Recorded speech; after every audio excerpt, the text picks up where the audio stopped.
how am I able to produce at a high level and close above 40% month after month without relying on pressure tactics? By the end of this video, you will understand clearly how I've been able to do that for the last 3 years, and how my clients and the people I work with exclusively, whether it's a sales management team or a one-on-one training, how they're able to actually close above 40% without relying on pressure tactics. And I mean, I have this pencil out. I was planning on doing some drawings. I was planning on having some stuff being written, but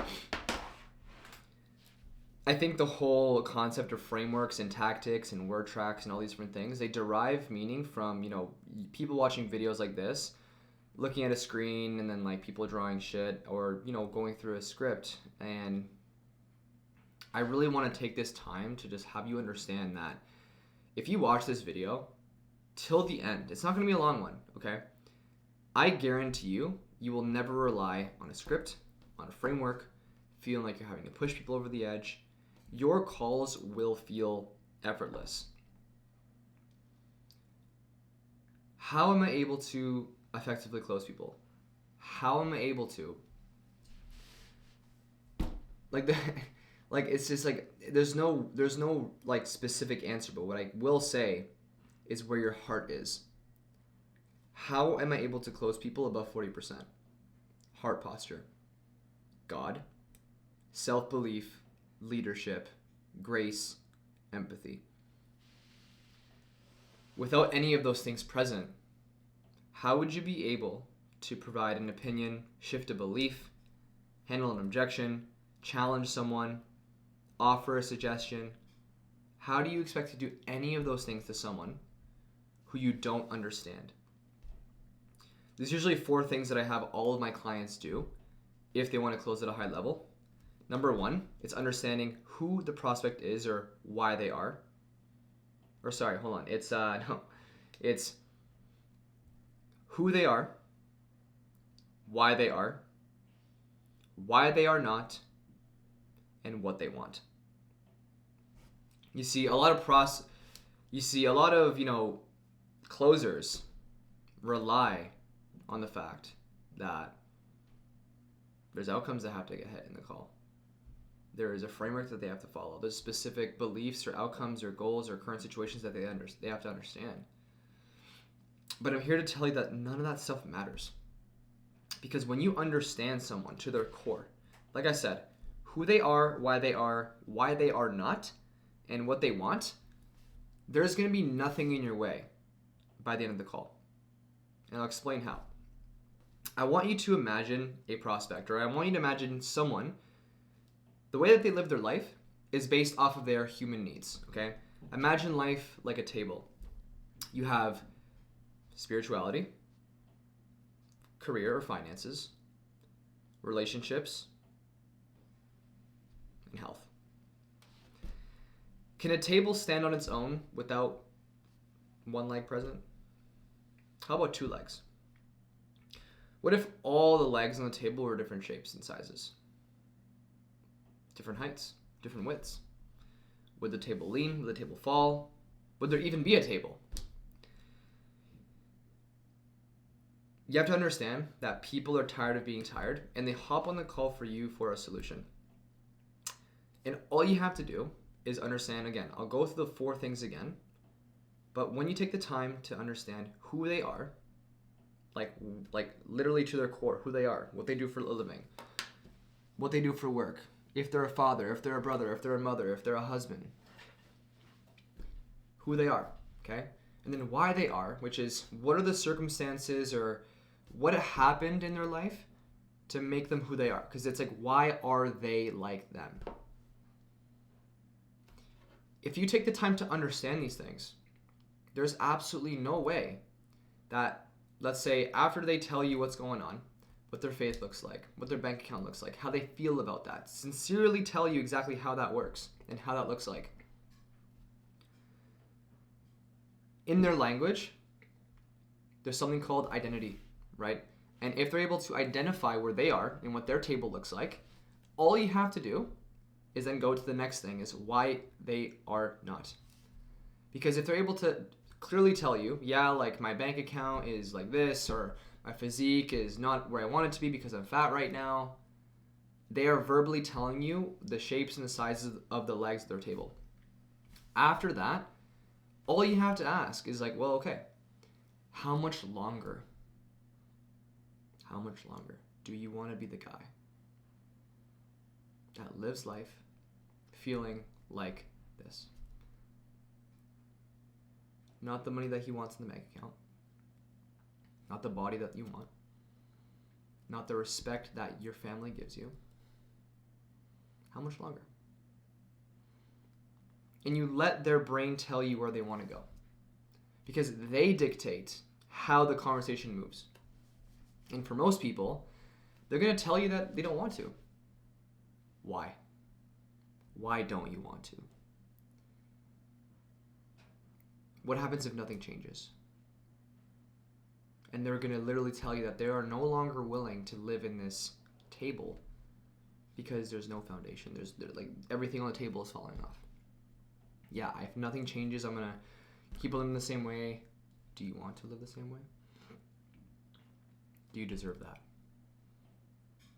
Once they visually tell you who they are, why they are, and then they tell you they don't want that anymore, there's only two things left. Why they are not, and what they want. Okay, why they are not. After they tell you what we just said earlier, right? All you have to do at that point, it's pretty simple. You just basically ask them, okay, then do you agree that we need some accountability to help you have someone guide you and push you to get these things set up so that you no longer feel this way? Yes. They're obviously going to say yes. Why do you feel that way? Why do you feel like accountability is important? They're going to give you a very basic, common answer. After that, gotcha. So if you feel like accountability is important, I guess maybe in the last 2 years, what stopped you from finding the money and the time to get the accountability, to have someone guide you to set these things up so that you don't feel this way? Why let these things drag on? That's how you understand why they are not. Because the only reason why someone chooses to live in their consequence of an action, chooses to be unhappy, chooses to be broke, chooses to be fat, is because they make that mental decision that when they wake up in the morning, they are going to choose to be that person. And when you make them realize that they are in their way, by asking, what stopped you from finding the time, finding the money, moving heaven and earth, to find that accountability, to find that guide, someone to push you and help you set these things up so that you no longer live the way that you're living? And that's how you understand why they are not. If you can understand why they are not, because earlier in the call you should have understood who they are and why they are. Once you understand why they are not, which is usually fear, which is usually a limiting belief, because it can't be money or time, because we ruled that out of the equation. So all they have to tell you is, yeah, I was just scared of investing in myself, or I feared failure, or I pushed it off. And if you can define that failure, gotcha. So when you say scared, what do you mean? Scared of what? Scared of investing money into yourself and then it not working, so you're scared of failing. Okay. Define failure for me. What do you fear regarding failure? What does failure look like? And if they tell you what failure is in their mind, we're not here to invalidate them. We're here to invite them to the possibility to have them understand that that fear of failure is the exact same fear that we all have every morning when we get in the car every morning. Do you know someone that has died in a car accident? Do you know people that have failed the driving test multiple times? I did. But did that fear of failure stop me from getting into the car? When the instructor told me to turn on the car, did I go into the fetal position? No. Why not? Because what happens if I let that fear overcome me and that fear of failure? What happens if I didn't overcome that failure? I wouldn't have got my license. I wouldn't be able to drive. But even despite that, what happens if I didn't get my license? What's riskier? And when you draw those analogies to people, they have no choice but to come out of their shell and be like, yeah, I don't know why I was so scared for the last 2 years of investment. I don't know why I was so scared for the last 2 years in pushing off investing into my skill set so that I can no longer feel this way. But because people haven't reflected long enough, that's why they fail. That's why they never try. Okay, but again, just to wrap up why they are, once you understand why they are, from there, you just have to incept their way of thinking, which again is something that will probably be on another video, but it's like, just to give you a very high level, once you understand why they are not, right? Because of fear, right? And you draw analogies, you basically ask them, got it. So what happens if we don't change? What's riskier? Staying where you're at? Or is it changing? Taking a bet on yourself. What sort of decisions do you have to make moving forward so that every night when your head hits the pillow, you can confidently say to yourself that you've done everything in your power to get closer to your goal? And there's no way that they're going to say, oh yeah, I know I have to make decisions the same. There's no way. There's no way. They're going to tell you that they need to make a change. Why do you want to make a change? What happens if you don't? Is that what you deserve? Do you deserve to not take a chance on yourself and fail at what you don't want? Because you can fail at what you don't want. So you might as well try something worth doing. Am I wrong? Why am I right? So is not trying and not losing the weight, or not finding a better job, or not starting that business, is that ultimately serving you? Is that what your family deserves? Is that what you deserve? Which brings me to the next point, because you can ask them, which is the last thing, number 4, what they want. Once you understand who they are, why they are not, all that's left is to figure out what they want, what they think they deserve.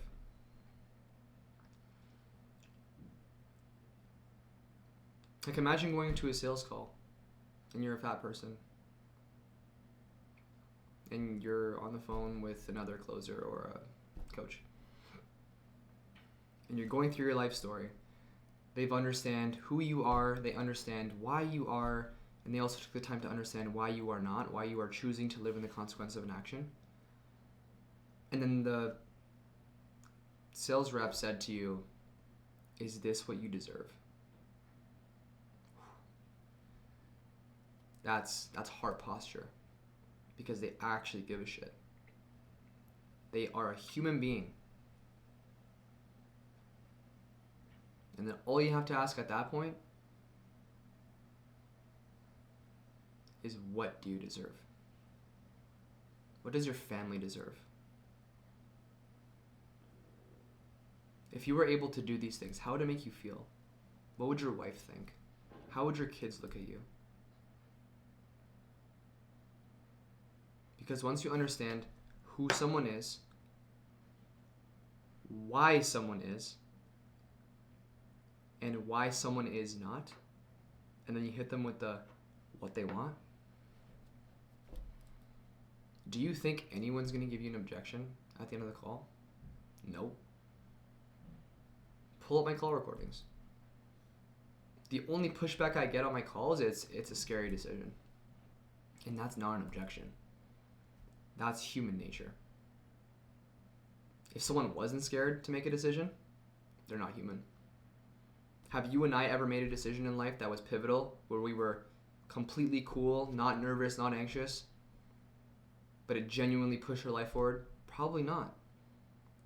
So what makes you feel that no one's gonna come onto your call without fear? You have to be a better leader and help people make decisions, because sales isn't convincing. It's helping people make a better decision. Because I'm going to leave you with one last thing. As a leader, I am not going to let someone kill themselves. I am not going to watch someone drown themselves. If I see someone struggling, treading water, they've been treading water for years, and God puts me in front of them, and I drive my boat alongside them,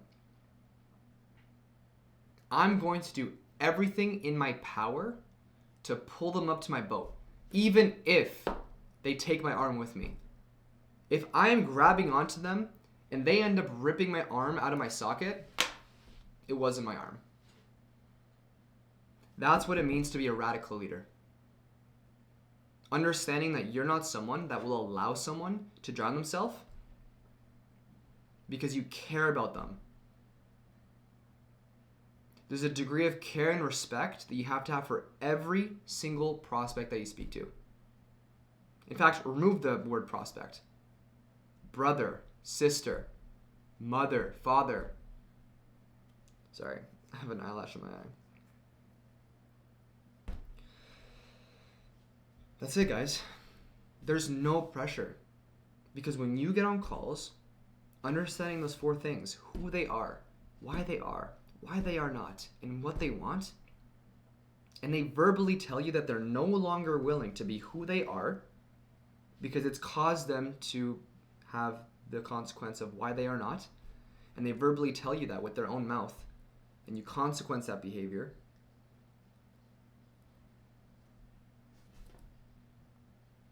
what do you think is going to happen? There's not going to be, I need to think about it. There's not going to be, it's too expensive. There's not going to be, there's no time to do it. Because they know that their table is broken. And for them to build a new table, they need to shift who they are in the fiber of their being. It's not just getting over money or time objections, guys. This isn't like how to handle objection word track challenge. No. This is understanding someone's identity and having them tell you they need to change that. Because if they don't, what happens? And because humans always want to be congruent, if someone says they need to change who they are to the fiber of their being, do you think they're going to get off the call? No. I've had calls run for 3 hours long. Like I said, if someone rips my arm off while I'm trying to pull them out from the water, it wasn't my arm. Because God put me in front of them, and my job is to lead and not be passive. So that's how you're able to close at 40%. Now the main takeaway here, guys, if you want to become a good closer, if you want to make 10, 20, 30K a month as a closer, you know what you need? God.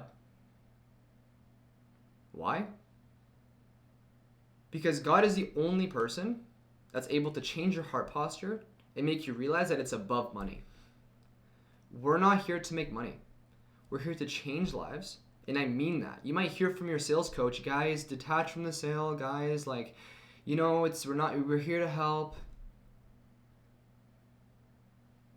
When was the last time you actually listened to that advice? I don't think anyone has. When I first started in this industry, all I wanted was money. Money, money, money, money. I was like Mr. Krabs. If someone didn't have money, why are you on my calendar?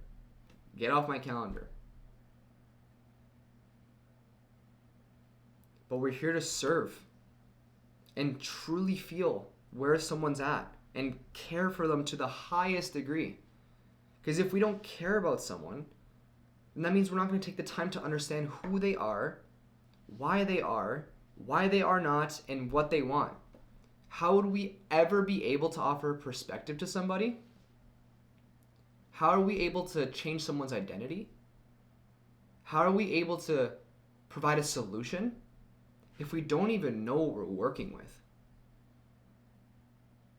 we need to find the canvas first before we ask them to draw the picture. Because if you want someone to admit to you that they're a bad carpenter and that they need to change their skill sets and change their behaviors and change their attitudes and change the way they make decisions to make a new table, you got to work with this. Their heart is way more valuable than a 10K PIF, $1,000 commission in your bank account.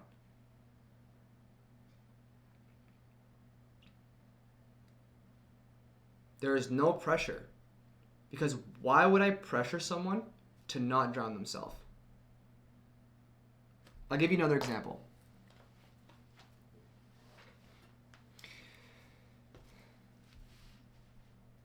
Let's say you are my best friend, and every single time, or actually, okay. Let's say you were my best friend who always wanted to go bungee jumping. And every single time we talked about it, you were like, no, it's too much money. No, next time. We'll go next year. 5, 10 years pass, and you're like, you know what? I'm not getting younger. And you text me and you're like, yo, bro, I bought the tickets. We're going. It's 4 hours away. We're driving because we got to drive to bungee jump. And I'm like, bet, man. I know how important this is for you. I'm here to support you. I pick you up. We get in the car. We're driving. We get to the destination. We pay. We show our ticket. We put on our harness. We start walking up the hill. We go on the bridge. And you're going first because you're going to be like, listen, man, I'm going to do this for myself. And you're going to watch me and you're going to be so proud of me.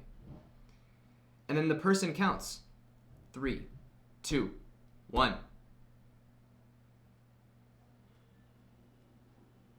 And you don't jump.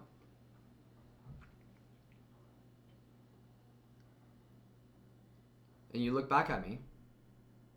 And you're like, what do we do? I'm scared. Would you want me to look at you and be like, it's okay, man. You tried. I love you. Let's go back home. Let's drive back 4 hours. Or would you want me to motivate you, clap for you, encourage you? I'm sure it's the latter. Why? Because you want me to be a friend that encourages you, not someone who enables you. So why can't you be that way for your prospects?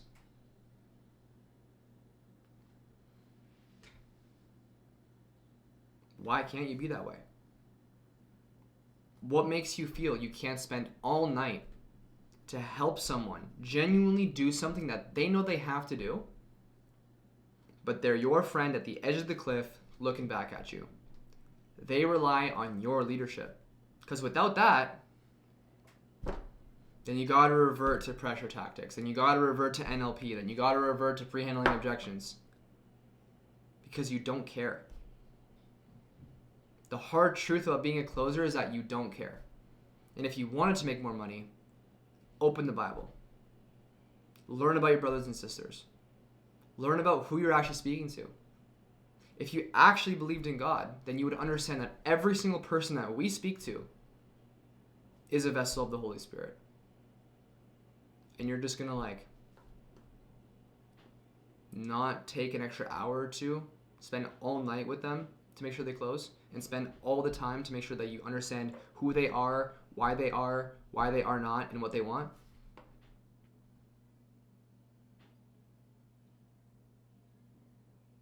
There's a reason why all of my calls are usually 1 hour long. One call closes, no objections. It's because I realized I had an 18-inch problem from my brain to my heart, and I made that change. Because I care. Because I know who I'm speaking to. Because I know it's like someone who I care about deeply, who I've known they've wanted to skydive. I've known they wanted to do bungee jumping. I've known they wanted to retire their parents. I've known they wanted to provide a better life for their kids.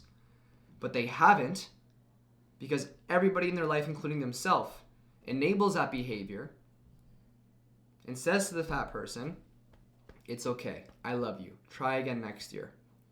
You tried. I love you anyways. I am not going to be that friend.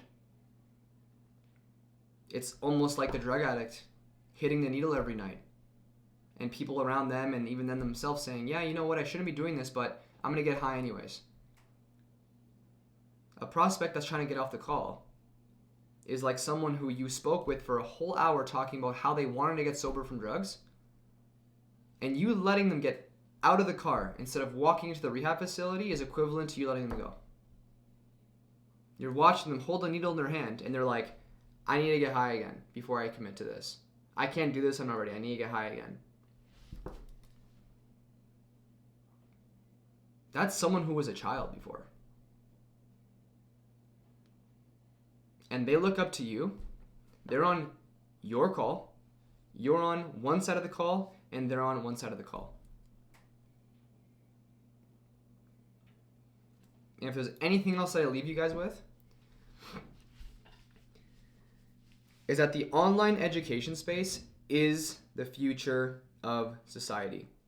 Whether you think it's true or not, a lot of people are waking up to the fact that online education is probably a better choice than going to school. Is probably a better choice than getting a regular job. Why? Because, you can't survive with a regular job. It's not that it's a bad thing, it's just that for you to supplement your income, for you to retire early, for you to invest more, you have to make more money. You have to invest more. Even for the fat person, a lot of them need coaching, right? You can't just thug it out on your own. The best people, the greatest people in the world didn't do it on their own. And because they're coming to us for help, just like you and I, we need to fix up. Because there are a lot of LARPers in this space. There's a lot of people that scam people.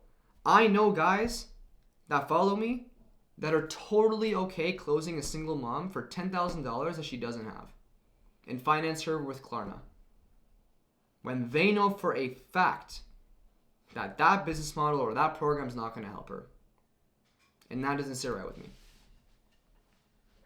The reason why there's pressure tactics, the reason why there's so many sales coaches out there is because people don't give a shit. People that get into this high-ticket sales space are people that peaked in high school, uneducated, or like dead broke and need something to do.